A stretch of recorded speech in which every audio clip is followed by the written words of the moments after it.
Quantos já ouviram dizer que em dezembro celebra Natal? Todo mundo, né? E Natal é uma festa pagã ou cristã? Quantos acham que é uma festa cristã? Levanta a mão. Quantos acham que é uma festa pagã? Levanta a mão. Glória a Deus por isso. Vamos começar entendendo algumas coisas importantes. Eu gostaria que você abrisse logo de cara a sua Bíblia no livro de João, capítulo 8, versículo de número 31. Livro de João, capítulo 8, versículo de número 31. Se puderem colocar no telão para mim, eu vou falar bastante versículos hoje. Fiquem atentos aí para me acompanhar, amém? Livro de João, capítulo 8, versículo 31, diz assim: Jesus dizia, pois, aos judeus que criam nele: se vós permanecerdes na minha palavra, verdadeiramente serei meus discípulos, e conhecereis a verdade, e a verdade vos... Amém. A verdade vos libertará.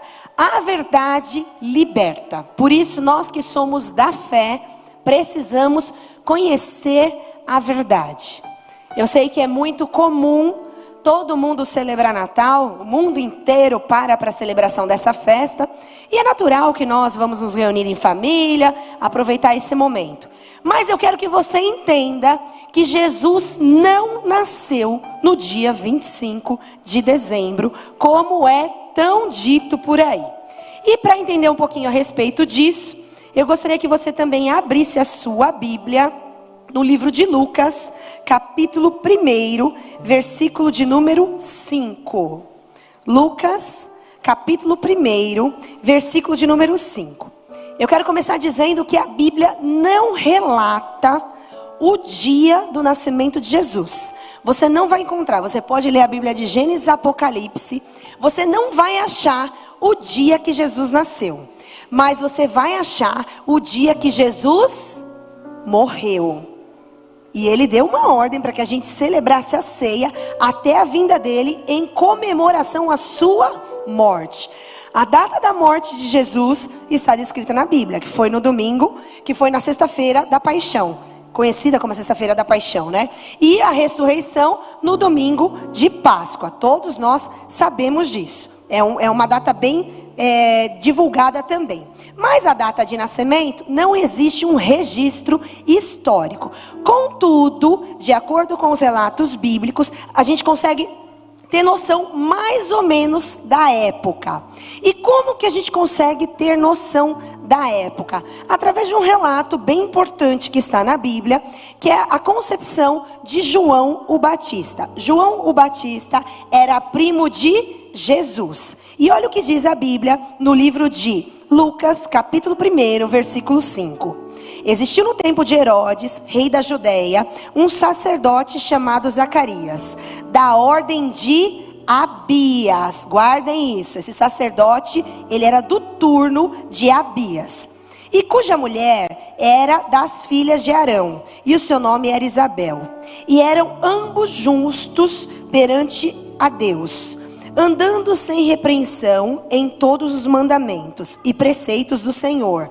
E não tinham filhos, porque Isabel era estéril, e ambos eram avançados em idade. E aconteceu que, exercendo ele o sacerdócio diante de Deus, na ordem da sua turma, e eu friso aqui novamente, a ordem dele era a ordem de Abias, segundo o costume sacerdotal, coube-lhe em sorte entrar no templo do Senhor para oferecer incenso. E de toda a multidão do povo estava fora, orando a hora do incenso. E um anjo do Senhor lhe apareceu, posto em pé, à direita do altar do incenso. E Zacarias, vendo, turbou-se e caiu temor sobre ele. Mas o anjo lhe disse: Zacarias, não temas, porque a sua oração foi ouvida. E Isabel, a sua mulher, te dará à luz a um filho, e chamarás o seu nome de João. Somente até aqui se você continuar lendo aqui, livro de Lucas capítulo 1, se você continuar lendo, na sequência você vai ver que esse sacerdote voltou para sua casa, coabitou com a sua esposa e ela engravidou. Então, fim do seu turno, que era da ordem de Abias, ele foi para casa e ela engravidou. Agora eu vou pedir para que você coloque, por favor, querida Dani, o calendário aqui, o calendário cronológico que eu te passei, porque o calendário dos hebreus é diferente do nosso. Aqui estão os meses do nosso calendário nessa roda menor. E o calendário dos hebreus está nessa roda maior. Para nós, o ano inicia em janeiro, certo?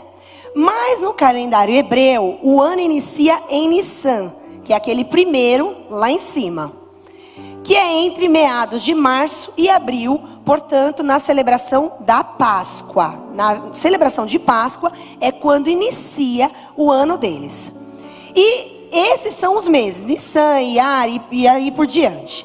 Dentro está o nosso. O que acontece? Se você voltar, isso aqui é estudo cronológico, eu não vou ficar me atendo aos detalhes disso, porque é muita coisa, não dá para eu ficar lendo todos os versículos, que eu tenho muita coisa para falar. Então só vou dar algum parâmetro para você, depois você pode assistir tudo que eu estou falando e pesquisar lá nos versículos. Se você voltar na sua Bíblia, em 1 Crônicas 24, do 7 a 18, você vai ver a separação que o rei Davi fez com relação à ordem dos sacerdotes. Por quê? Tinham muitos sacerdotes e ele precisava organizar como seria o serviço do templo. Para isso, ele dividiu os sacerdotes em 24 turmas, ou seja, 24 ordens de sacerdotes. Considerando que nos meses do ano nós temos 12 meses, isso significa que cada turma era responsável por 15 dias de serviço no templo. Tá claro isso para vocês? Esse texto, se vocês quiserem depois pesquisar, está em 1 Coríntios 24, do 7 ao 18. Que é 1 Crônicas, perdão, falei errado. 1 Crônicas 24, do 7 ao 18. É quando o rei Davi divide esses turnos de sacerdote. E em 1 Crônicas também, e esse aí você não deixa aí, não põe no telão não, você pode olhar na sua Bíblia se você quiser. Em 1 Coríntios 24, 10, 1 Crônicas, oh meu Deus do céu, estou falando errado aqui. E está anotado Crônicas, não sei porque eu estou falando Coríntios. 1 Crônicas 24, 10, na descrição dessas ordens do turno, vai falar que a 8ª ordem era de Abias. Ou seja, a 8ª ordem era de Abias. Zacarias, que foi o pai de João Batista, a gente acabou de ler que ele era da ordem de... Portanto, ele era da 8ª ordem. Isso significa, se você olhar lá pelos meses, Nissan, Iyar, Shivan, Tamuz. Ele estava lá na ordem de Tamuz, no mês de Tamuz. Significa que ele servia no templo entre junho e julho. Era o período dele. Não se sabe as datas exatas, até porque o calendário hebraico, ele muda de acordo com a lua. O nosso gregoriano é solar. Esse aqui é lunar. Então tem sempre uma alteração. Ano passado, nós celebramos Hanukkah no começo do mês. Esse ano, Hanukkah está dando nessa semana. Então tem essa diferença. Considerando que é entre junho e julho, final de julho, talvez, de junho, talvez começo de julho, foi quando o anjo apareceu a Zacarias e disse para ele que a sua esposa geraria um filho. E esse filho se chamaria João, que é conhecido na Bíblia como João Batista. Então, vamos considerar que isso foi em junho, certo? Pois bem, guarde essa informação. Isabel engravidou em junho de João Batista. Agora, se você abrir a sua Bíblia, no livro de Lucas também, capítulo 1, versículo 26, vai um pouquinho para frente. Lucas 1, 26.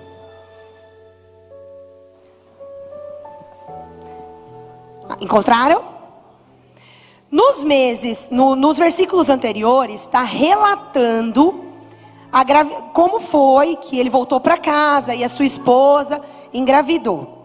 E aí diz assim no 26, e no sexto mês de quem? Sexto mês da gravidez dela. Você pode voltar ao texto anterior que você vai entender isso. Se quiser colocar o texto para mim agora, pode colocar, por favor. Lucas 1, 26, diz assim: e no sexto mês foi o anjo Gabriel enviado por Deus a uma cidade da Galileia, chamada Nazaré, a uma virgem desposada com um homem, cujo nome era José, da casa de Davi. O nome da virgem era... E vindo o anjo até ela, disse: salve agraciada, o Senhor é contigo, bendita és tu entre as mulheres. E vendo ela, turbou-se muito com a sua palavra, e considerava que saudação seria essa. Disse-lhe então o anjo: Maria, não temas, porque achaste graça diante de Deus. E eis que em teu ventre conceberás e darás luz a um filho, e chamarás o seu nome de Jesus. E esse será grande, e será chamado Filho do Altíssimo. E o Senhor Deus lhe dará o trono de Davi, o seu pai, e reinará eternamente na casa de Jacó, e o seu reino não terá fim. E disse Maria ao anjo: como se fará isso, visto que eu não conheço homem algum? Ela estava dizendo: como que isso vai acontecer? Eu sou virgem, não tive relação ainda com nenhum homem. E respondendo o anjo disse: descerá sobre ti o Espírito Santo, e o poder do Altíssimo te cobrirá com a sua sombra. Por isso também o Senhor de ti há de nascer, será chamado Filho de Deus. E eis que também Isabel, olha aqui o relato do anjo, o anjo falando para Maria. E eis que também Isabel, tua prima, concebeu um filho em sua velhice. E esse é o sexto mês para aquela que se chama estéril. Nessa tradução está como concebeu, mas aqui ele está falando que ela engravidou. Por que ela engravidou? Fica com essa informação, porque alguns podem ler isso aqui e falar assim: não, então o nenê já tinha nascido, já tinha 6 meses. Não, olha aqui para frente, Lucas 1, versículo 39. Lucas 1, 39. Diz assim: e naqueles dias, levantando-se Maria, foi apressada às montanhas, à cidade de Judá. O anjo deu a notícia a Maria que ela seria mãe de Jesus, certo? Aí a Maria levanta e vai correndo lá para a cidade de Judá. Entrou na casa de Zacarias e saudou quem? Isabel, sua prima. E acontecer que, ao ouvir Isabel a saudação de Maria, a criancinha saltou no seu ventre. A criancinha de quem? De Isabel, João. E Isabel foi cheia do Espírito Santo, e exclamou com grande voz e disse: bendita és tu entre as mulheres, e bendito é o fruto do teu ventre. E de onde me provém isso a mim, que venha visitar-me a mãe do meu Senhor? Quer dizer, na hora ela detectou que Maria estava grávida. De quem? Do Senhor. Pois eis que, ao chegar aos meus ouvidos a tua salvação, a criancinha saltou de alegria no meu ventre.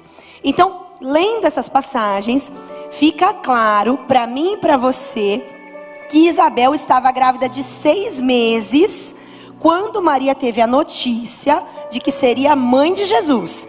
E imediatamente Maria foi até Isabel, João se agitou, pulou no ventre, e Isabel diagnosticou o quê? Que Maria estava grávida do Messias, certo? Pois bem, se ela engravidou em junho, julho, agosto, setembro, outubro, novembro, dezembro, a concepção de Jesus se deu em dezembro, ou comecinho talvez de janeiro, nessa fase, entre dezembro e janeiro. Contando 9 meses, janeiro, fevereiro, março, abril, maio, junho, julho, agosto, que mês Jesus nasceu? entre setembro e outubro. O que acontece entre setembro e outubro? Festa de tabernáculos. A Bíblia diz que ele tabernaculou entre nós. Então, o nascimento de Jesus não foi, em hipótese alguma, biblicamente, historicamente falando, no dia 25 de dezembro. E sim, no período da festa de tabernáculos, que é entre setembro e outubro. Até porque ela pode ter tido filho com 39 semanas, com 38, com 40. Então a gente não sabe precisar a data correta, mas é nesse período. Tá claro isso para vocês? Pois bem, então vamos entender agora o porquê se comemora a vinda de Jesus, o nascimento de Jesus no Natal. Existiu em Roma um imperador muito conhecido, de nome Constantino. Esse imperador chegando e ele percebeu que a igreja daquela época era uma igreja muito forte, muito forte. E que se a igreja se rebelasse contra o império de Roma, ela destruiria a Roma. Ele percebeu que se aquele povo se unisse, eles teriam força o suficiente para destruir o império. O imperador, que não era bobo nem nada, pensou assim: se eu não posso com eles, vamos se unir a eles. Não foi aí que essa frase nasceu, mas caberia perfeitamente. O que ele fez? Ele começou a se passar por cristão. Dizem que ele era um imperador cristão, mas ele não era cristão coisa nenhuma. Ele só se fazia de cristão. E aí ele chegou e decretou como religião oficial de Roma o cristianismo. Até então não era. E como Roma era o império que estava reinando sobre Israel naquele período, ele decretou o cristianismo como religião oficial de Roma. Aconteceu que Roma tinha vários templos maravilhosos, templos de adoração a diversos deuses, templos riquíssimos, cobertos de ouro, de uma série de coisas, cheio de imagens, cheio de coisas pagãs. E aí, quando esse imperador decretou como sendo religião oficial, o que ele fez? Olha, a partir de agora, os sacerdotes vão receber salário. De quem? Do Império Romano. Religião oficial, ninguém mais vai poder proibir o cristianismo. Agora está tudo liberado. Só que faz o seguinte: ao invés de vocês ficarem pregando nas ruas, no meio das praças, talvez enfornado dentro de casa, vem para os templos. Olha, os templos estão prontos. Os templos de Roma estão tudo pronto. E aí, aquela igreja, a igreja que Jesus deixou na terra, a igreja de Atos, a igreja que cresceu absurdamente, se corrompeu e foi para dentro dos templos pagãos de Roma. Percebe? E aí começou uma situação chamada idolatria. Olha que coisinha bonitinha. É em homenagem ao Deus Sol. Esse aqui é em homenagem ao Deus Lua. Mas é forrado de ouro. Como é que a gente vai jogar isso fora? Então, começa a aproveitar tudo isso. Aí é onde, se você for ler em Apocalipse, você vai ver que a igreja se prostituiu. Por quê? Se vendeu pela facilidade de ter laço com o Estado. Perceba o perigo disso? Quando o Estado começa a dar piteco dentro da igreja, quando o Estado começa a ditar o que a igreja tem que falar, isso aqui é arcaico, não pode mais falar porque é arcaico, vamos mudar, padrão é outro, estamos em 2022, tudo mudou. Já ouviram? Tem até pastor falando que a Bíblia é arcaica e precisa ser reformulada. Pastor, quer dizer, eu nem sei o que é isso, né? Se acha pastor, mas não sei o que é, não dá para definir, diga-se de passagem. Mas enfim, veio toda essa situação. E dia 25 de dezembro era um dia onde comemorava o Deus Sol. Uma festa totalmente pagã. Então já se comemorava. Roma já comemorava o Deus Sol. Já tinha essa comemoração muito difundida entre o seu povo. E agora que a gente misturou tudo, tá todo mundo no mesmo balaio, então vamos falar que é o dia do nascimento de Jesus e todo mundo fica feliz. Todo mundo comemora a festinha. Pronto. Tá aí. A ideia do dia 25 de dezembro. O que se vê nesse período? E você pode pegar o seu carro agora e ir no shopping aqui da Granja Viana.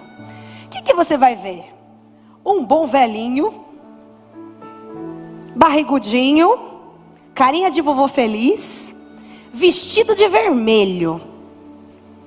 E você vai levar o seu filho lá e vai dizer: vai lá, meu amorzinho, pede o presente pro Papai Noel, que se você for bonzinho, o Papai Noel vai te pedir, vai te trazer o presente.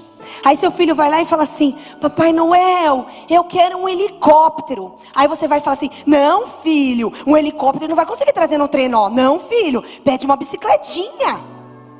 Pede aquilo que cabe no meu bolso. E gera no teu filho um espírito de mentira. Quem é o pai da mentira mesmo? E quem mente é filho de quem? Pois bem. E aí os pais, para deixar os filhos felizes, mentem para os filhos e ensinam que o Papai Noel vai trazer. Pior do que isso, criança que não tem uma condição boa, que os pais não têm uma condição boa, fica bonzinho o ano inteiro, tira a nota boa, e no final do ano o bom velhinho esqueceu dele. Olha a tristeza dessa festa. Se a gente conseguisse colocar num hall de prioridade, o que seria prioridade no Natal? Em primeiro lugar, Papai Noel. Ele é a figura principal. Você não vê Jesus no shopping, mas você vê Papai Noel em tudo quanto é canto. Segunda coisa de importância, árvore de Natal. E eu vou só falar isso aqui, depois já volto no outro assunto. Árvore de Natal. Depois, presépio. Depois, presente. Vamos comprar presente para todo mundo. Depois, vamos comer até ficar quadrado. É dia que a gente vai comer até explodir. E depois, depois acho que Jesus nasceu nessa data, né? Glória a Deus, obrigada Jesus porque você nasceu. Se desse para escalar, talvez seria dessa forma. E eu sou fissurada em brilho, né, gente? Eu acho que dá para perceber aqui. Adoro um brilho, adoro tudo que brilha. É comigo mesmo. Eu acho que a vida com brilho é mais feliz. Não é? Tudo que brilha é mais bonito. Jesus brilha, Jesus é a luz do mundo. Se Ele é a luz, nós somos luz, a gente tem que brilhar.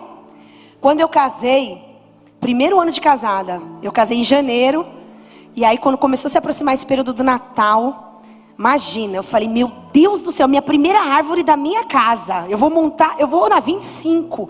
Eu vou comprar tudo que tem de muito brilho. Eu vou colocar purpurina na árvore. E vai ficar a coisa mais linda do universo. Aí virei pro meu marido e falei assim: amor, eu vou para 25, eu vou comprar árvore, eu quero montar uma árvore linda.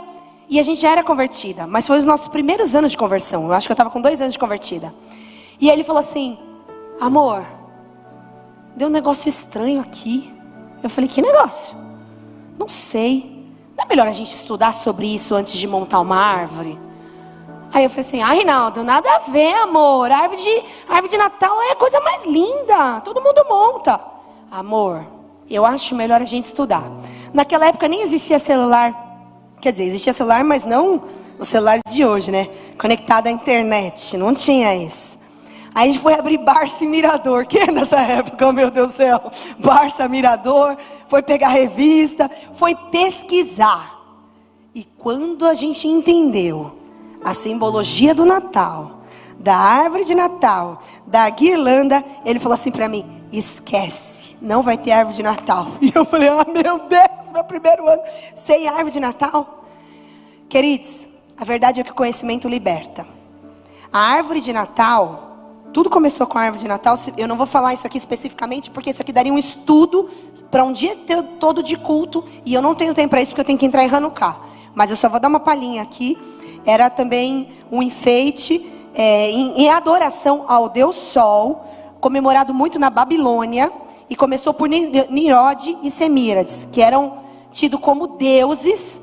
Esse Nimrod casou com Semíramis, sua mãe engravidou ela. Ó, uma parafernália terrível. Nimrod foi inclusive quem construiu a Torre de Babel. E ele casou com a sua mãe.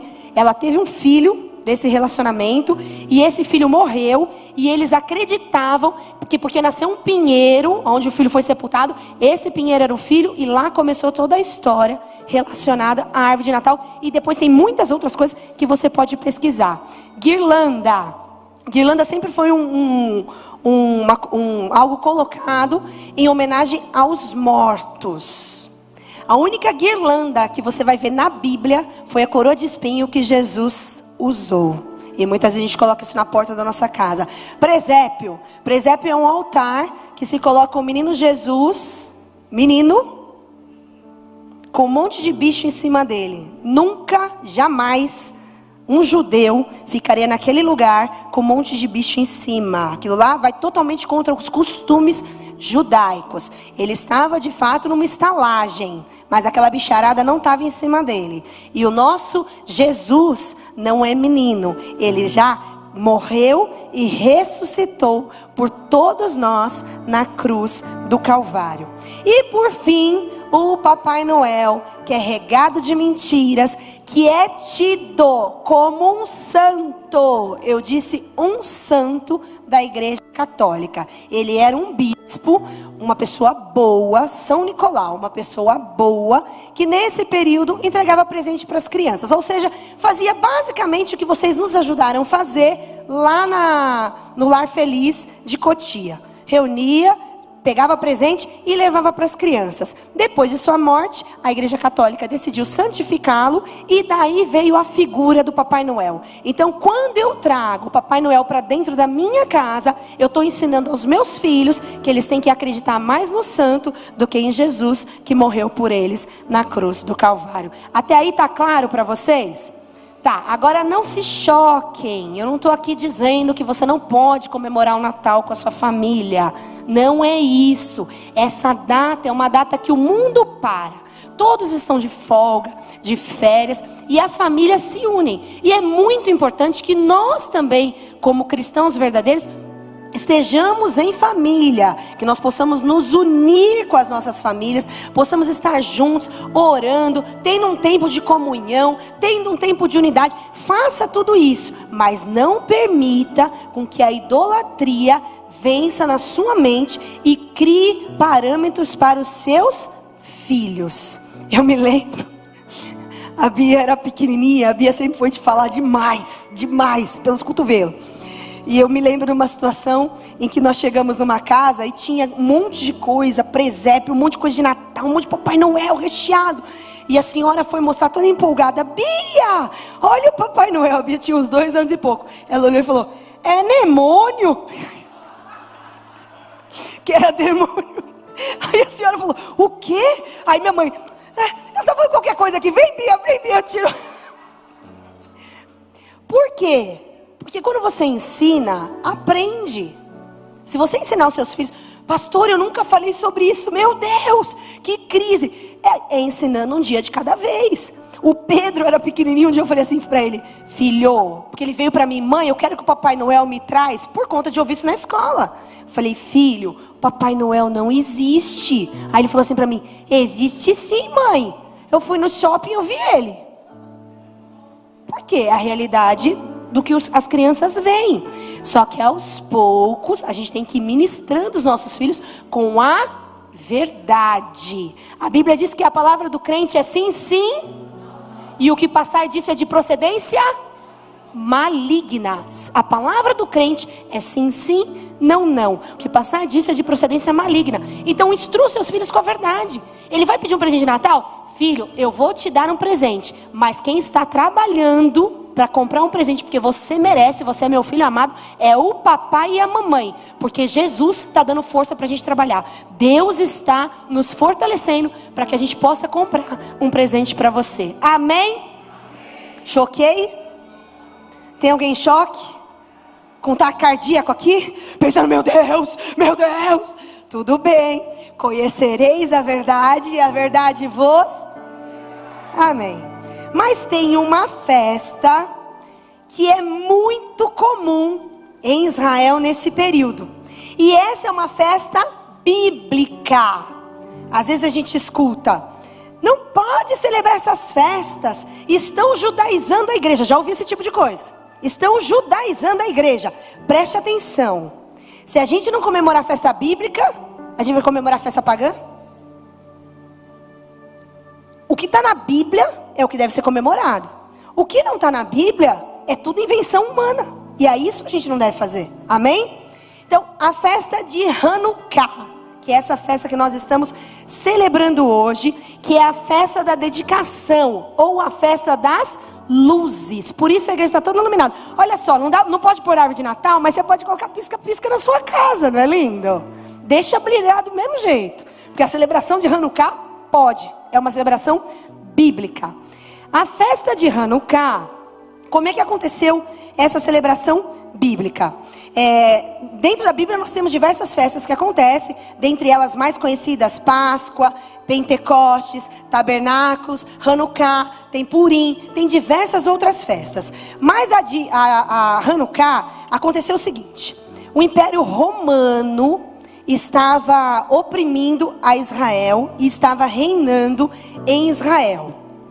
Tinha um imperador lá, terrível, cara, era um endemoniado.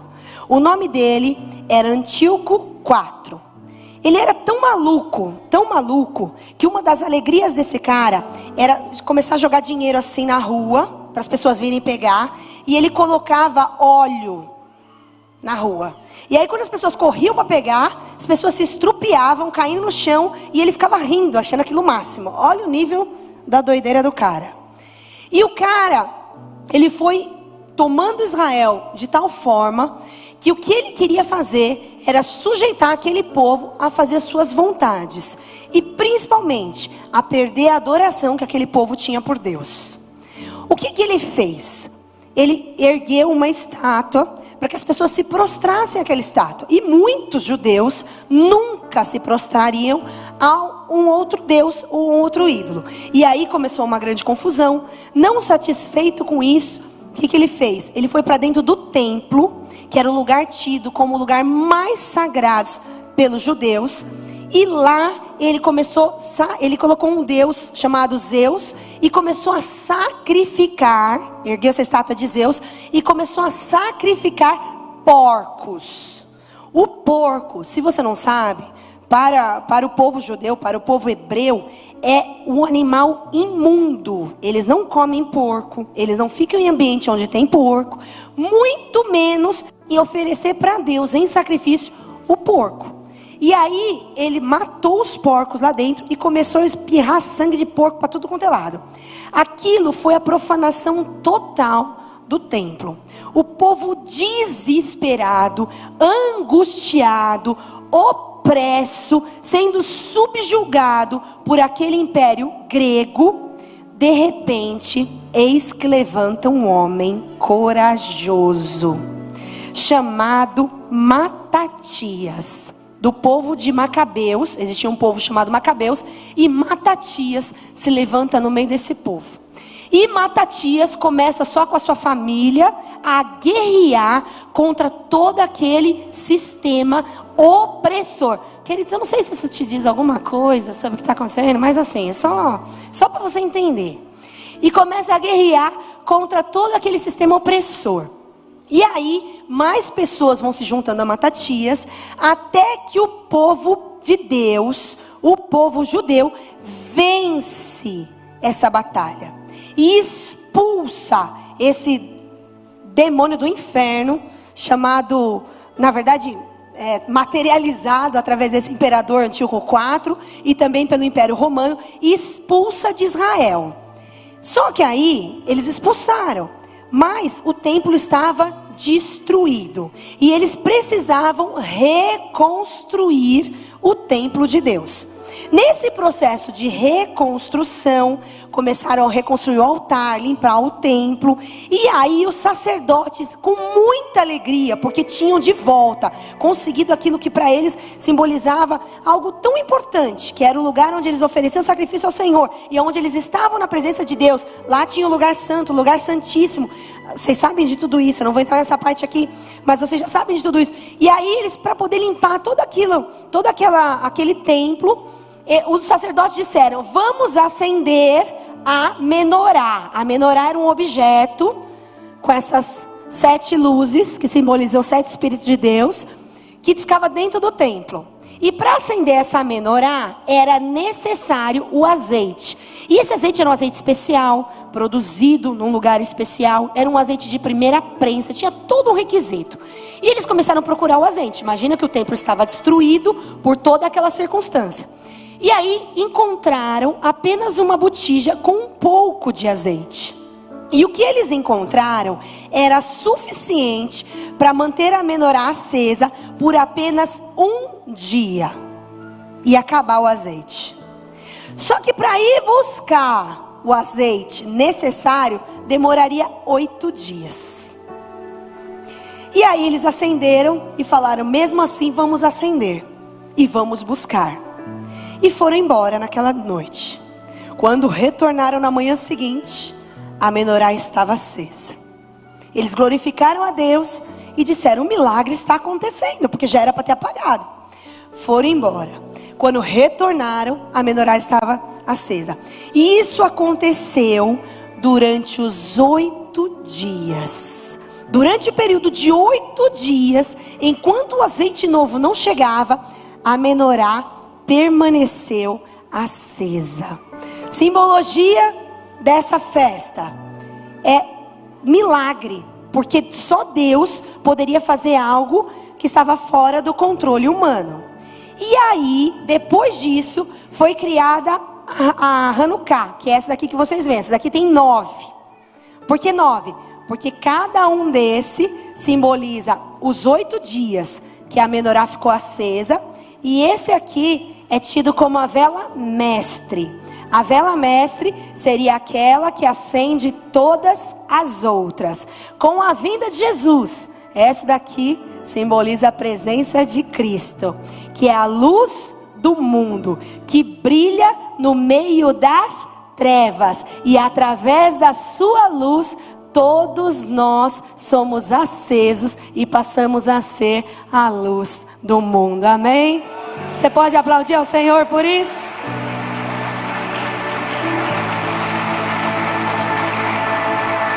Deus levantou naquele tempo uma geração, através de Matatias, uma geração de macabeus, que não se rendeu àquela opressão, que não se rendeu àquilo que o governo e o Estado queria fazer, suprimindo o povo, trazendo idolatria, trazendo maldição, trazendo feitiçaria para dentro do templo. Aquele povo se levantou como um povo firme, como um povo forte, não como um povo frouxo, mas como um povo determinado. E Deus fez um milagre, porque aquele povo jamais poderia vencer aquela guerra contra o exército grego se não fosse pela presença de Deus. E Deus não só fez aquele povo vencer, como também fez a menorá ficar acesa, dizendo: eu sou luz, eu estou no meio de vocês. Enquanto a minha luz estiver acesa,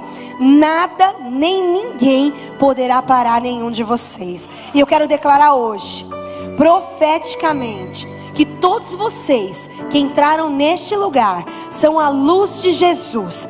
Todos vocês que pisaram nesse ambiente é a luz de Cristo. E aonde você estiver, as trevas não vão prevalecer, porque aonde há luz não há escuridão, e a luz de Cristo brilha em você. Amém?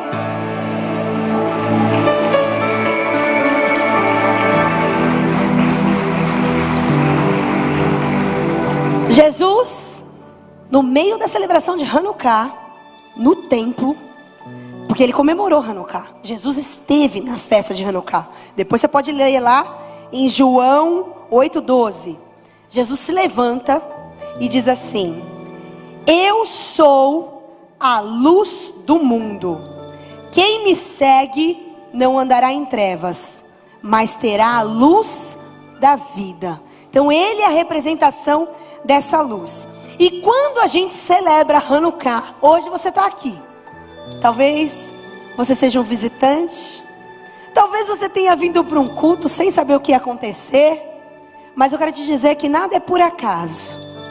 Deus te trouxe até este lugar para celebrar essa festa bíblica e tão importante. Quando você celebra Hanukkah, você está dando um recado para os céus, para as regiões celestiais, de 3 coisas. Primeiro, guarde isso no seu coração. É tempo de restauração. É tempo de restauração. O templo estava destruído naquele período. A cidade estava desolada. O povo estava sendo oprimido. Mas através da coragem e ousadia de alguns homens, a restauração veio para o povo de Deus.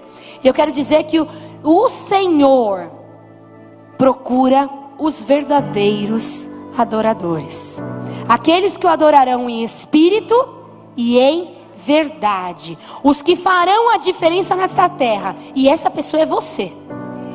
Diga: essa pessoa sou eu. Deus vai me levantar como um corajoso nesse período para cuidar das coisas de Deus e para transformar essa sociedade. Amém? Seja bem-vindo ao seu novo tempo.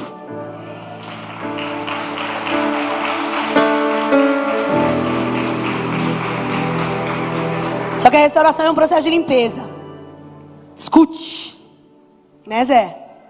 Também vou falar escute. Vou beber aguinha. O irmão Zé subiu aqui quarta-feira, veio pregar. No meio da pregação ele falou assim: escute.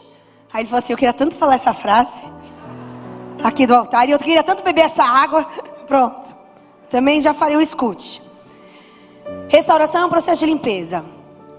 O templo só foi restaurado porque eles decidiram tirar de lá de dentro tudo que profanava o altar. Tiveram que limpar o sangue dos porcos. Tiveram que reconstruir o altar do sacrifício. Tiveram que limpar as paredes.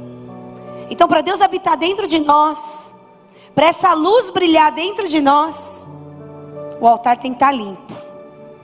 A casa tem que estar purificada. E a casa é você. O seu ano vindouro será de acordo com o que você está fazendo hoje. Portanto, se existe sujeira, se existe imundícia, se existe profanação do altar aí dentro, hoje é manhã de limpeza, é manhã de restauração, é manhã de purificação, para que você fique completamente limpo e livre para o que Deus deseja fazer em você. Então, primeiro ponto, celebrando o Hanukkah, nós estamos num tempo de restauração. Segundo ponto, tempo de milagres. Milagres. Deus faz aquilo que o homem não pode fazer. Um exército que começou com um rapaz e com seus filhos. Um exército que estava subjugado. Ou melhor, não era nem um exército, era um povo. Não era um exército, era um povo. Povo de uma vila, os macabeus. Estavam subjugados. Decidem se levantar e vão com a força, com a coragem, mas principalmente com a presença dele. Se nós tivermos ele, nós temos tudo. Você e Deus é maioria absoluta sempre. Amém?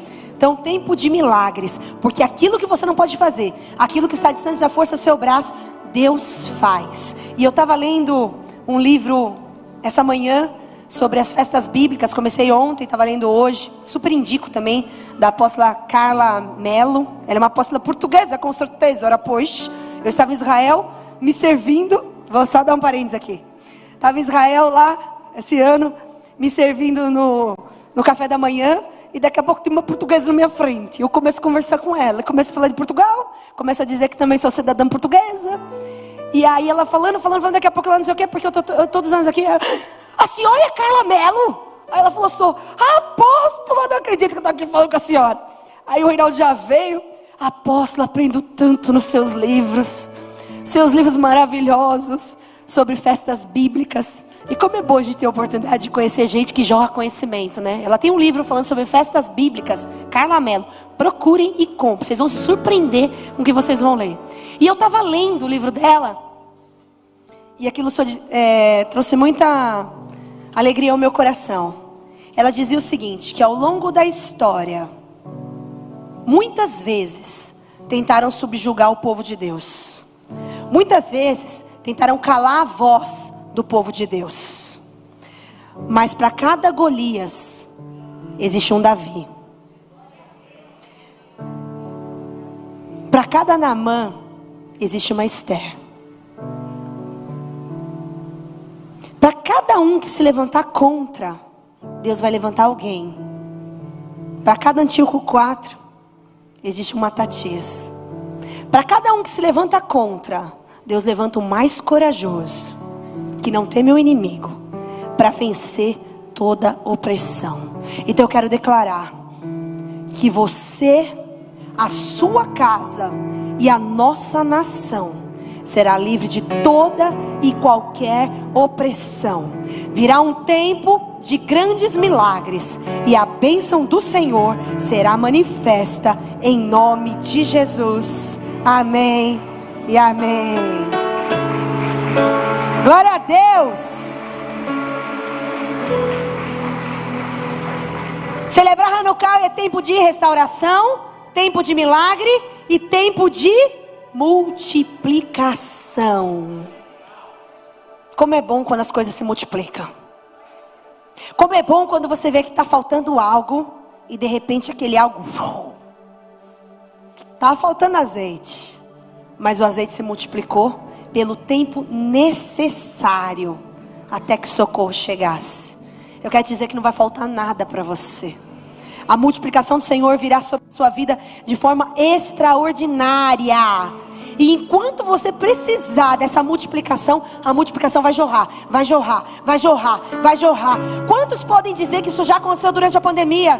Quantos temeram que aconteceu durante a pandemia, pensando, meu Deus, vai faltar isso, vai faltar aquilo. E você viu as mãos fortes e poderosas do Senhor te fortalecendo e te abençoando todos os dias da sua vida. Amém? Glória a Deus. Agora eu gostaria de encerrar, e nós vamos agora para um momento muito importante que é o do ato profético. Mas eu gostaria de encerrar com algumas passagens bíblicas, que diz assim, João 1, de 3 a 5. Diz assim: todas as coisas foram feitas por Ele, e sem Ele, nada do que foi feito se fez. Nele estava a vida, e a vida era luz dos homens. E a luz resplandece nas trevas, e as trevas não a compreenderam. Aqui está falando de Jesus. Tudo foi feito por Ele. Ele é luz no meio das trevas. E infelizmente, as trevas não conseguem compreender isso. Isso é nítido, não é, queridos? Temos visto isso dia a dia. As trevas gritando porque não compreende a luz de Jesus. João 8,12. Falou-lhes, pois, Jesus outra vez, dizendo: eu sou a luz do mundo. Quem me segue não andará em trevas, mas terá a luz da vida. E depois, Mateus 5, de 13 a 16. Jesus dizendo, olha o que Jesus disse: vós sois o sal da terra. E se o sal for insípido, que é sem gosto, com que se há de salgar? Para nada mais presta, senão para ser lançado fora e ser pisado pelos homens. Jesus disse: vós sois a luz do mundo. Não se pode esconder uma cidade edificada sobre o monte, nem se acende a candeia e se coloca debaixo do alqueire, mas no velador, e dá luz a todos os que estão na casa. Assim resplandeça a vossa luz diante dos homens, para que vejam as boas obras e glorifiquem ao vosso Pai que está no céu. Que a sua luz brilhe, que a sua luz brilhe muito, para que todos vejam através de você o nosso Pai que está no céu. Amém? Agora eu gostaria de pedir para que o grupo de louvor subisse. Eu vou passar para o apóstolo e nós vamos dar seguimento aqui com um momento muito importante dessa celebração, da celebração de Hanukkah, que é o momento glorioso. Amém? Pode vir, meu amor.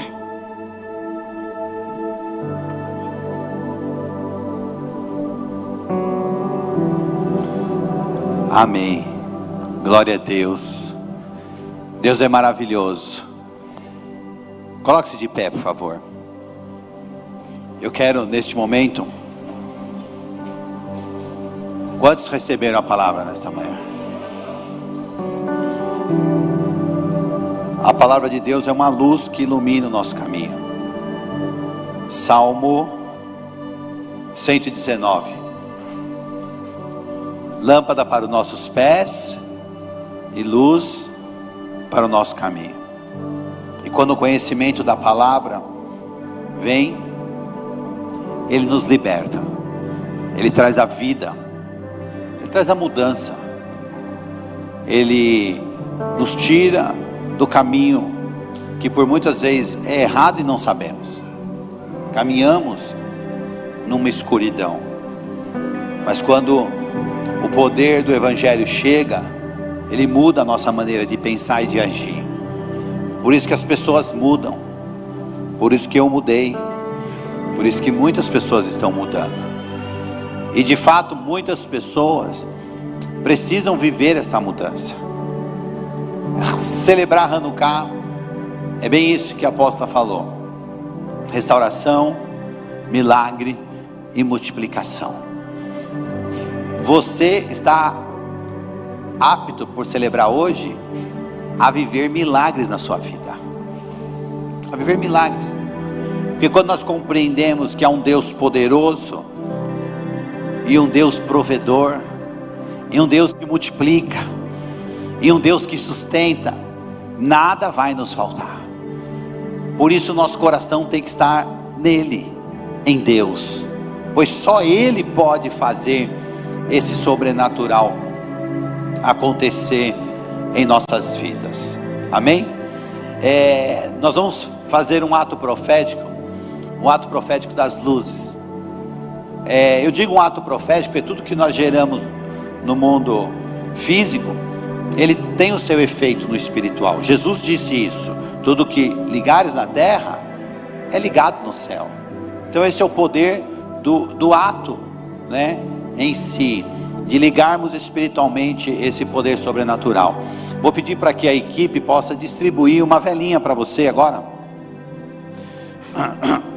Você vai receber uma velinha e vai pegando, vai distribuindo. A equipe está ajudando aí, né? Tá. E nós vamos neste momento fazer este ato profético. Quem já esteve aqui, quem não esteve aqui no último ano, na última celebração de Hanukkah? Não estive, pastor. Olha quanta gente não esteve, você viu? Coisa linda. E todos os anos nós fazemos esse ato profético. A palavra de Deus poderosa que vem vencendo milênios, culturas, fronteiras, ideologias, e ela permanece firme, debaixo de perseguição ou não, ela é poderosa. Porque é o próprio Senhor, Deus que criou céus e terra, Deus que criou a mim, Deus que criou você. Amém? E esse Deus é maravilhoso. E neste momento, eu quero ler um trecho da palavra de Deus que diz assim: Deus diz assim, no Evangelho de Romanos, por meio do apóstolo Paulo, ele diz assim: porque a Escritura diz, todo aquele que nele crer, não será confundido. Porque todo aquele que invocar o nome do Senhor, será salvo. Como pois, diz o apóstolo Paulo, como pois invocarão aquele em quem não creram? E como crerão naquele de quem não ouviram? E como ouvirão se não há quem pregue? E como pregarão se não forem enviados? Como está escrito: quão formosos os pés do que anunciam o evangelho de paz, dos que trazem alegres novas de boas coisas, as boas novas do Messias. Amém? Então, como a salvação pode chegar se aqueles que precisam pregar não são enviados?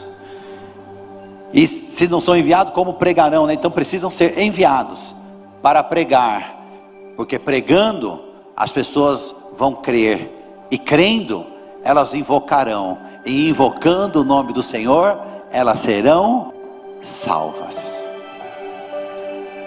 Esse é um tempo de que cada um de vocês seja um enviado, para onde você for, principalmente nas próximas semanas, nos próximos dias, aonde você estiver, você seja esse enviado que vai pregar, para que aqueles que não conhecem passem a conhecer, e conhecendo, crendo, eles possam invocar, e invocando o nome do Senhor, eles sejam salvos por meio do Evangelho.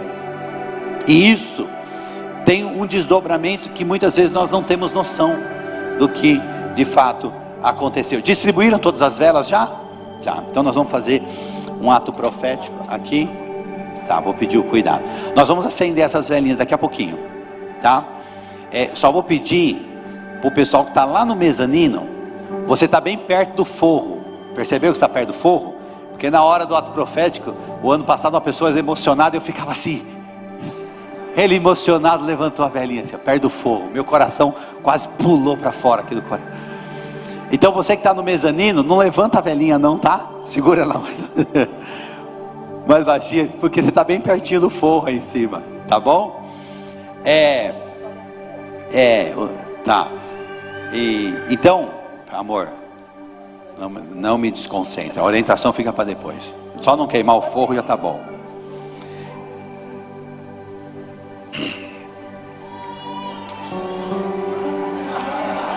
E você entendeu por que Deus fez a mulher depois?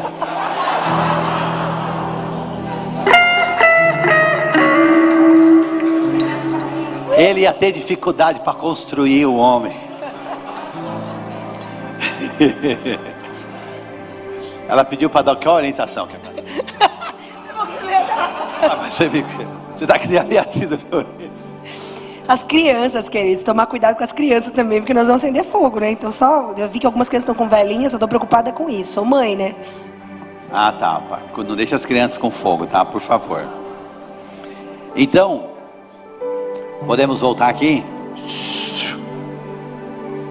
O poder do Evangelho que chega em nossas vidas, e ele traz essa luz.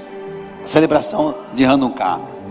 Jesus é a luz do mundo, e ele é a luz mestre. A luz da Hanukkah, que acende todas as outras, é chamada como Shamá, a luz servo.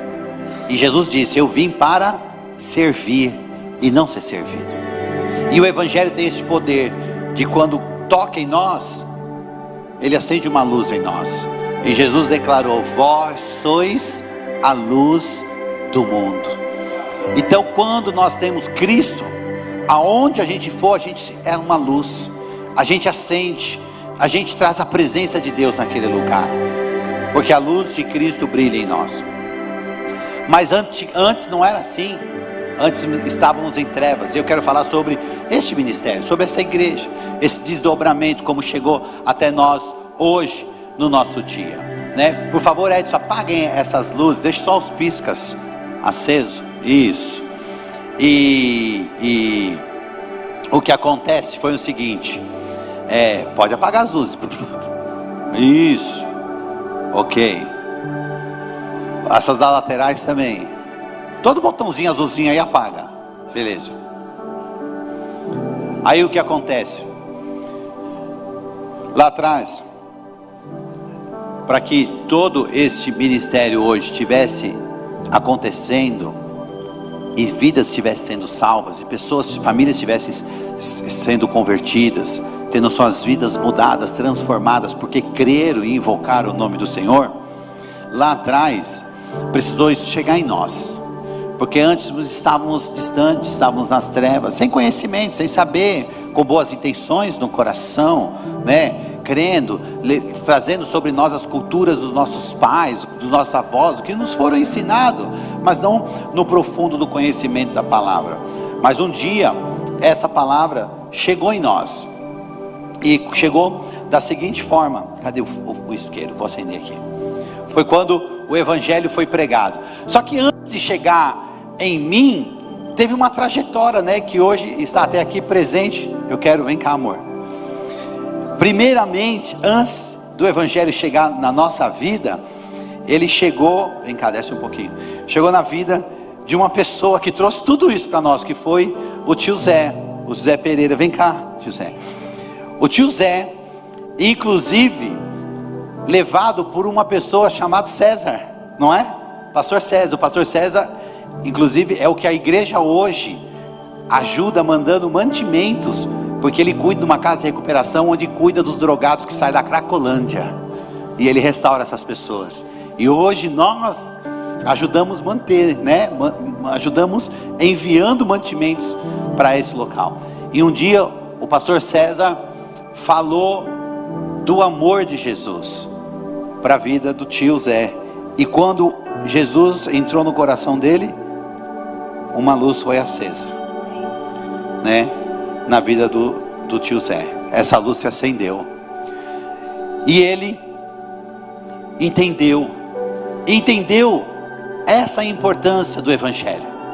Depois de entender essa importância, ele levou para dentro da sua casa, porque o tio Zé, ele participava de uma reunião numa casa, e nessa casa ele ouviu falar de Jesus, e aí ele levou para a sua esposa, a tia Ema, e aí ele falou de Jesus para a tia Ema, e a tia Ema agora entregou o coração para Jesus, e essa luz passou a brilhar dentro dela. Tão apaixonados e tão contagiantes por isso, eles correram levar para a família, e aí levaram essa luz a minha sogra, a Maria Cândida, e ao meu sogro, o João Roberto. E uma luz ali foi acesa, e a minha sogra, tão apaixonada agora, e todos envolvidos e participando dessa reunião, correram levar a luz para dentro da sua casa, e levaram a luz para sua filha chamada Thaís. E eu só o noivo, observando tudo isso. E a Thaís falou assim: você precisa conhecer, você precisa entender algo maravilhoso de Deus, que eu conheci. E eu vi algo diferente, e eu falei, tá bom, eu vou. E naquele dia, eu fui à igreja, e essa luz brilhou em minha vida. Tinha um plano que estava sendo traçado, e aqui eu estou contando a história de como tudo isso chegou. E daquele dia em diante, eu não fui mais a mesma pessoa, porque essa luz brilhou para mudar a minha história. De vez em quando acontece isso. Sabe o que é isso? A nossa fragilidade humana, e muitas vezes nós caímos, erramos, pecamos e nos entristecemos.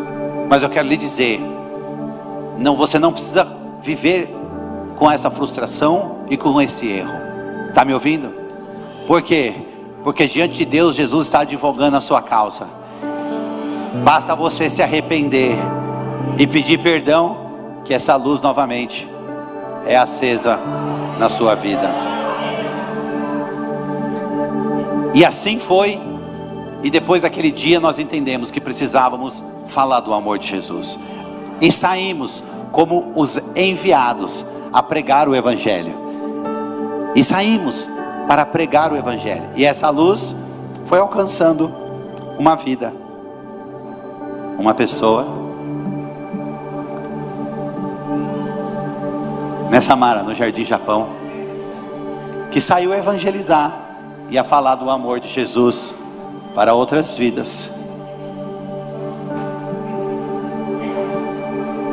e que chega numa casa, numa família, e você, agora que brilha Jesus, pode ser enviado. Vá, fale deste amor. Quando a luz de Jesus brilhar em você, você saia a compartilhar deste amor com aquele que está próximo de você.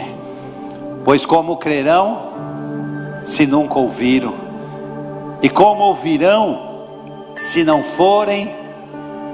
pregarem? E como pregarão se não forem enviados?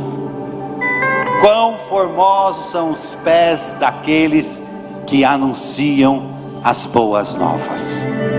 As boas novas de Jesus. E esse ato profético está dizendo para você hoje: você tem uma luz, você pode ser enviado. Não fique com ela só. Você foi feito para brilhar. Não tem como esconder uma candeia debaixo de um arqueiro. Não tem como esconder aquele que brilha. Não tem como esconder a luz, porque a luz, ela dissipa todas as trevas. E Jesus habita em você. Jesus está com você. E uma luz de Cristo está brilhando em você nesta manhã. E que essa luz possa, de uma forma sobrenatural, tocar as famílias. Vou pedir, Pastor Renê, precisa desligar aquele ar-condicionado lá em cima. Lá são as velhinhas, não conseguem ficar acesa lá, ó. Aquela lá de cima lá, ó. Isso. Deixa ela brilhar. Cadê o... A luz de Jesus, o pastor já correu lá. que brilha em todo lugar. Tu não podes esconder, tu não podes calar diante da necessidade. Acende uma luz na escuridão.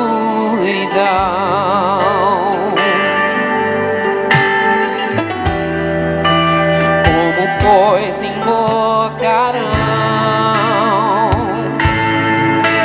aquele em quem não crerão, e como crerão naquele de quem não ouvirão.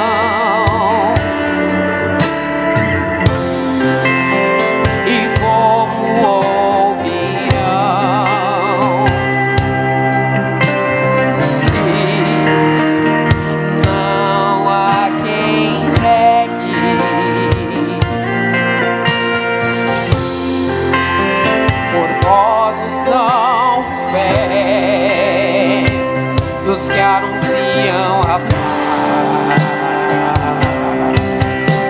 das boas novas de Jesus. Acende uma luz e deixa ela brilhar. A luz de Jesus que brilha em todo lugar. Pode ser escondido, tu não podes calar diante da necessidade. Acende uma luz na escuridão.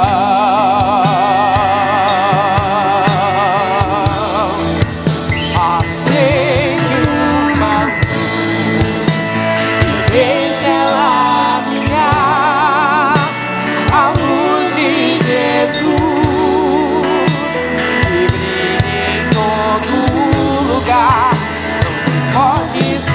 esconder, tu não podes calar diante da necessidade. Acende uma luz na escuridão. Essa luz hoje está brilhando em você, a luz de Jesus. Mas há muitas pessoas próximas de nós que não têm essa luz. Estão perdidas, estão vivendo, mas não há o brilho de Jesus porque não invocaram, não creram. Estão, como diz o apóstolo Paulo, com um véu em suas vistas e não conseguem enxergar. Como elas enxergarão quando você, sendo enviado, anunciar? Porque elas crerão, e crendo, elas serão salvas. Que você seja enviado para levar essa luz a muitas famílias, muitas famílias. Não precisamos de protocolos para falar de Jesus. Basta falar do amor que está dentro do seu coração. Basta falar do que Deus tem feito na sua vida. Quantos aqui podem hoje fazer essa reflexão do dia que a luz chegou na sua vida? E como a sua vida foi mudada e transformada. E é dessa luz que nós estamos falando. E nós precisamos fazer isso, porque há muitos que precisam. Porque estamos chegando no tempo do fim. Jesus voltará para buscar a sua igreja. Nós estamos a caminho deste processo. Nossa geração, possivelmente a geração mais preparada para ver esse fato. As trombetas soando no céu e Jesus vindo buscar a sua igreja. Porque assim será, através do sonido de uma trombeta no céu, o Senhor buscará a sua igreja. E a igreja será arrebatada. Arrebatada. Não estaremos mais aqui. Porque o Senhor buscará todo aquele, como prometeu em João 14. Estou indo ao Pai, na casa do meu Pai há muitas moradas. Vou preparar a morada e voltarei para buscá-los. E esse tempo está chegando. E nós vamos fazer esse ato profético. Nós vamos ser arrebatados, para que esse ato fique registrado, porque o dia que as trombetas verdadeiramente trocarem no céu, nós sejamos arrebatados com Ele nos ares. Amém? Então, o que vai acontecer agora?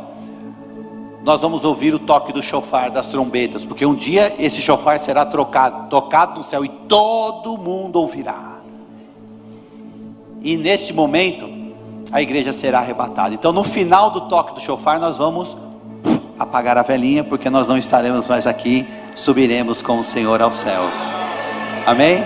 Como esse ato profético, após o fim do som do chofar. Amém?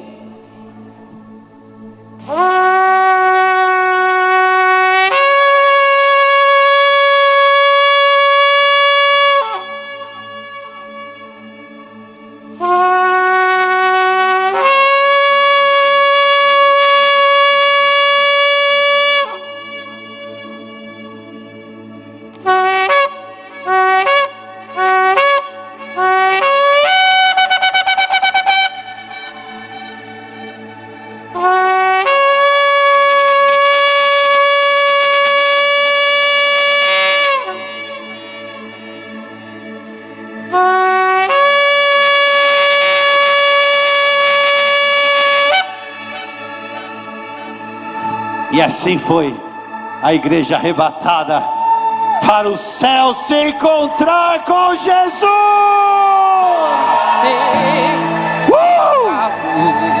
E o Senhor nos leve nessa jornada, debaixo das suas mãos poderosas, a encontrar-lhe nos ares. Que a luz do Senhor brilhe na sua vida, na sua casa, na sua família. Todos os seus familiares descendentes sejam alcançados por essa luz, até que o Senhor possa soar as trombetas e nos resgatar para a eternidade com Ele no céu. Amém, amém e amém. Dê um forte aplauso ao Senhor Jesus. Acende uma luz e deixa ela brilhar, a luz de Jesus, e em todo lugar não se pode esconder, não pode escalar diante da necessidade. Acende uma luz na escuridão. Eu quero lhe fazer um convite. Quem sabe você está aqui nesta manhã, vivendo todo este mover.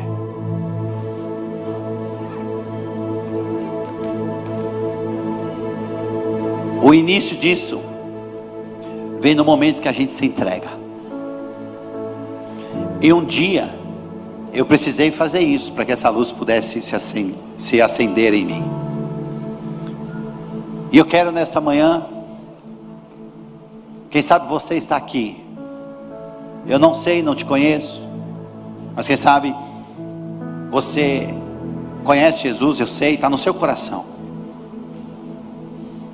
Mas essa luz vai brilhar quando você fizer o convite, quando você aceitar o convite, quando você invocar, como disse o apóstolo Paulo, invocando o nome do Senhor, serás salvo. E isso vem por meio de uma entrega. Então quem sabe você nunca declarou Jesus como seu Senhor, como seu Salvador, publicamente. Quem sabe você cresceu ouvindo falar de Jesus, ou aprendeu dos seus pais ou avós, e você tem Cristo no seu coração. Mas eu falo de um convite pessoal, que fazemos publicamente. Porque quando a Thaís veio falar de Jesus para mim, eu conhecia Jesus. Eu tinha sede de Jesus. Eu só não tinha entregado minha vida para Ele. E ali era o ponto crucial, para que a luz pudesse ser acesa. Então se você está aqui, quem sabe você nunca confessou Jesus publicamente, mas você está sentindo no seu coração agora, eu quero lhe fazer esse convite. Você quer nesta manhã declarar que Jesus é Senhor da sua vida, e você entregar o seu coração para Ele, para que Ele possa governar a sua vida daqui em diante? Se sim, levante sua mão, que eu quero orar por você. Amém, amém, amém, amém.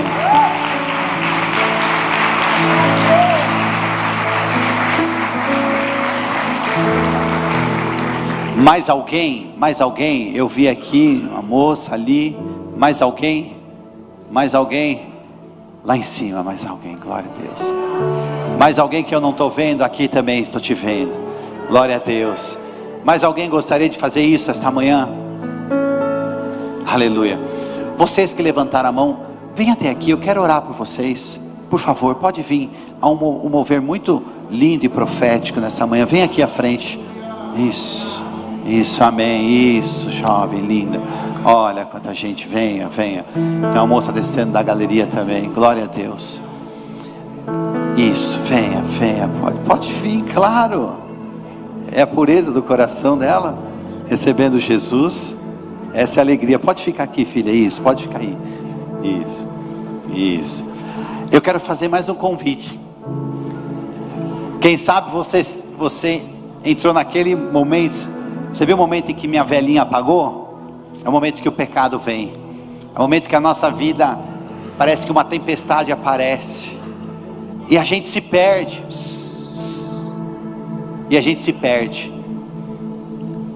E aquilo, sabe o que faz? Nos afasta de Jesus. Não Jesus se afasta de nós, porque Ele veio, Ele morreu na cruz para nos salvar. Mas nós nos afastamos dEle. Mas o Senhor, quem sabe, te trouxe aqui nesta manhã, porque Ele está desejoso de receber você de volta nos braços. Ele tem sempre esse desejo. O que Ele espera é que você aceite isso. E eu quero lhe fazer um convite. Se você nesta manhã quer se reconciliar com Jesus, não importa o motivo que te distanciou, isso não importa para nós e não importa para Deus, porque quando o arrependimento chega, a palavra diz que Deus lança o nosso pecado no mar do esquecimento. Mas se você nesta manhã sente no seu coração que você precisa se reconciliar com Jesus, voltar para os caminhos do Pai, eu quero lhe convidar. Você quer voltar para Jesus? Então levante sua mão, que eu quero orar por você. Amém, eu estou te vendo. Tem mais alguém? Amém, eu vejo mais uma mão levantada lá atrás. É uma manhã profética, amém, te vejo também. Há um novo tempo que começa hoje. Tem mais alguém que quer voltar para Jesus? Eu quero orar por vocês. Vem para cá, vem aqui também, vem aqui. Vem cá, moça. Tem uma pessoa que estendeu a mão lá atrás também. Venha. Eu quero orar para você. Se você quer se reconciliar com Jesus, venha para frente. Eu quero orar por você também. É um momento lindo, maravilhoso de Deus. Nesta manhã, o Espírito Santo está aqui. Pode vir, vem aqui perto. Isso. Venha mais perto. Isso. Mais alguém. Mais alguém. Isso, venha, filho. Glória a Deus. Mais alguém nesta manhã que gostaria de se reconciliar com Jesus? Um dia eu fiz isso que essas pessoas estão fazendo. A presença de Deus está forte aqui. A gente chora. Eu chorei tanto naquele dia, nunca mais esqueci, porque isso é o que faz toda a diferença. O Senhor se entregou na cruz por nós, morreu nela para nos salvar, e o que Ele deseja é que a gente receba essa salvação. Crendo, nós invocamos, e essa declaração na direção de Jesus lhe habilita para a salvação. Hoje o seu nome está sendo escrito no livro da vida. A sua história não vai ser mais a mesma. Há um novo momento para você. Diga assim: Senhor Jesus. Todos repitam comigo, diga: Senhor Jesus, eu lhe recebo como meu Salvador. Me perdoe pelos meus erros, e eu lhe peço que o teu Santo Espírito habite em mim hoje. Obrigado, Jesus, pela salvação. Amém. Eu vou orar por vocês. Fechem os olhos. Pai, em nome de Jesus.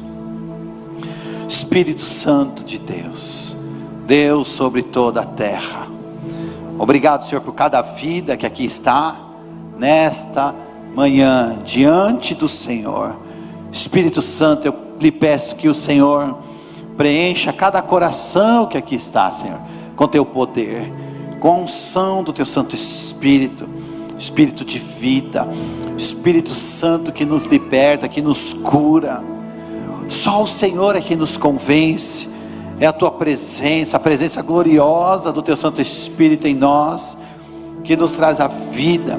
E eu lhe peço, Espírito Santo, que o Senhor tome cada um dos teus filhos em teus braços agora, Senhor, porque o Senhor os amou primeiro, o Senhor as amou antes delas nascerem, antes de serem introduzidas no ventre de suas mães.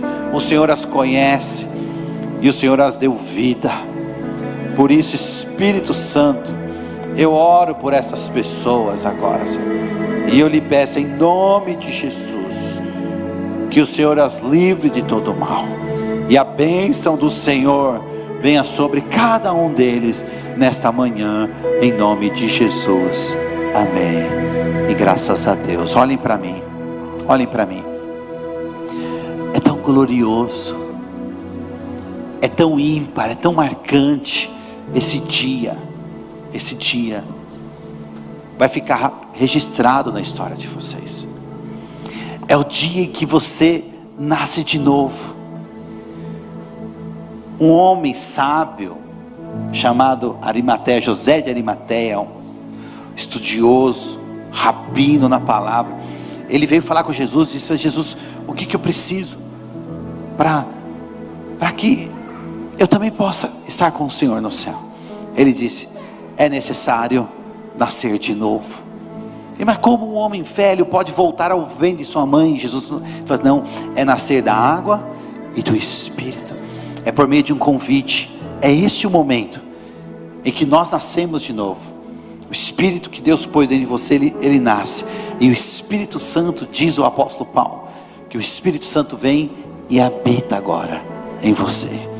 O Espírito desse Senhor tão grandioso, glorioso, que criou céus e terra, criou todos nós. Ele nos ama tanto, que Ele deseja habitar dentro de nós. E é o que está fazendo hoje com vocês. Ele está habitando agora dentro de vocês. Uma nova história, um novo caminho. O Espírito Santo vai lhe conduzir, lhe dar sabedoria, lhe dar graça todos os dias. Vocês não estarão sozinhos, porque o Espírito do Senhor estará com vocês. Jesus está com vocês.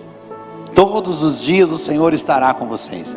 E além disso, além da sua família biológica que te ama, que está sempre com vocês, a partir da decisão de vocês de hoje, também o Senhor lhe dá uma nova família, uma família na fé, uma família chamada Igreja da Restauração. Essa é a sua nova família. Vem, família, vem recebê-los, vem dar um abraço neles, venha, venha, família. Acende uma luz e deixa ela brilhar, a luz de Jesus que brilha em todo lugar. Glória a Deus! Não se pode esconder, isso pode escalar diante da necessidade.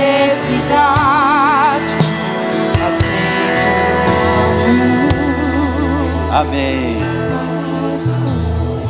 Vocês que estão recebendo o abraço, que entregaram a vida de vocês para Jesus, nós vamos recepcionar vocês ali no ambiente, porque esse momento é tão glorioso, tão importante, que nós queremos recepcionar vocês. Vou pedir para vocês que entregaram a vida para Jesus, possam seguir aqui, ó, por esse canto. Isso. Você vai só receber um presentinho, podem ir lá, isso. Vamos acompanhá-las até ali, amém? Para que você possam receber uma oração, neste momento glorioso, um momento tão marcante na vida, um momento lindo de Deus, para cada um de vocês. Então, você que entregou a vida para Jesus, pode seguir ali, que nós vamos recepcionar vocês. Estamos muito felizes por esse momento de salvação, da glória de Deus habitando na vida de vocês. Aleluia, aleluia. Queridos, enquanto eles vão lá receber uma oração e pegar um presente, eu quero orar por vocês nesta manhã e já indo para os finalmente desta reunião. Amém? Que o Espírito Santo do Senhor, feche teus olhos. Que o Espírito Santo de Deus, Ele venha sobre você agora, de uma forma poderosa. Que o Espírito Santo de Deus possa conduzir a sua vida, a sua casa, sua família, nos caminhos do Senhor. Que a bênção dos céus sejam liberadas. Que essa luz, ela possa brilhar, te conduzir à verdade, à salvação, à sabedoria, ao equilíbrio de todas as coisas, ao sacerdócio na sua casa, no seu lar, ao amor com seus cônjuges, com seus filhos, com seus pais. A honra possa ser estabelecida na sua vida, a proteção, o milagre e a multiplicação, pois celebramos Hanukkah, a festa do milagre. A festa do milagre vai estar nesta manhã te habilitando a viver os milagres extraordinários da parte de Deus. Há um milagre da parte de Deus para você, há um milagre da parte de Deus para sua casa. Não duvide, poderosa é a palavra do Senhor que vai salvar toda a sua família, toda a sua casa, pois Ele vive. Ele é um Deus vivo, um Deus presente.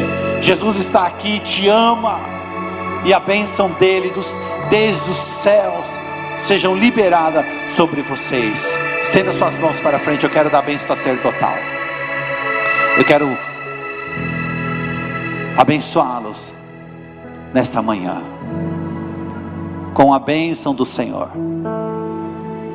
Senhor, desde o céu libere o teu amor santo e pleno, o amor do Pai, o amor que não há palavras para explicar, o amor de Deus que nos ama de uma forma maravilhosa, seja derramada sobre cada coração que aqui está. Que a graça redentora do nosso Senhor Cristo Jesus abençoe cada filho e cada filha que está aqui nesta manhã, abençoando eles com a graça do Senhor, e que o teu Santo Espírito vos guie por onde eles forem, debaixo da proteção do Senhor, debaixo da tua graça, debaixo do poder do Senhor, e eles sejam guiados e governados pelo teu Santo Espírito. Eu os abençoo em o nome de Jesus. Amém, amém e graças a Deus. Beijo no coração, feliz Hanukkah, Deus abençoe, uma semana de bênção, de vitória, seja enviado, seja luz, por onde você for, seja uma luz. Não se pode esconder, não pode escalar, diante da necessidade, acende